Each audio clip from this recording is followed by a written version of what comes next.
Monday to up to now, yung in-expect po namin na volume ng tao is hindi po namin na-meet yung 50%. Although alam naman natin na dumadaan tayo sa crisis. Pero mangilan-ilan naman na mga tao na galing ng ibang bayan ay dinagsa naman tayo. Pero hindi po namin na-reach yung 50% na volume ng tao. Sa mga nakaraang taon at talagang umabot kami ng 100%. Ngayon, yung mga cottages natin, makikita nyo talagang mga walang bisita. Nasa front lang sila, pero yung sa mismong cottages is wala pong laman.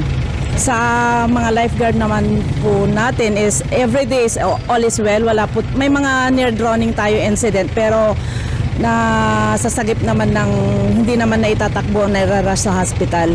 Mga jellyfish testing po natin, nakakagat ng jellyfish, aware naman po kami na pag mainit talaga lumalabas yung jellyfish. Pero mangilan-ngilan lang naman, mga 1 victim or 2 victims na nairarush sa hospital kasi may mga symptoms ng allergies, kaya talagang hindi kinakaya talaga.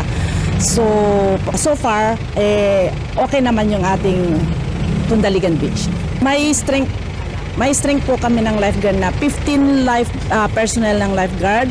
Meron po kami augmentation from Philippine Coast Guard, and then mga personnel natin na CDRMO, BFP, PNP Maritime, tsaka ang ating LGU-PNP. Para sa atin po ang ating 24 hours po yung security natin, peace and order para sa PNP. Yung ating personnel naman sa lifeguard is 6 to 6 lang po kasi no swimming po talaga tayo. Yes po, may ordinance po kami sa no swimming policy pagdating ng alas 5 ng hapon. Nagpapaahon na kami talaga. Thankful kami kasi nandyan po sila, nakaback up po ang ating PNP. Salamat po sa CDRMO and then sa Philippine Coast Guard. Sa amin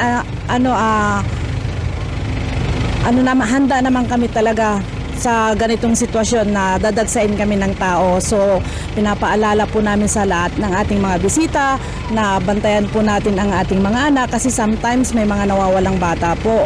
And then po yung ating mga kasama na hinay-hinay lang po sa pag-inom. Bawal po sa maligo po yung nakainom kasi possible po talaga karamihan sa aming near drowning at saka drowning incident is nakainom po talaga.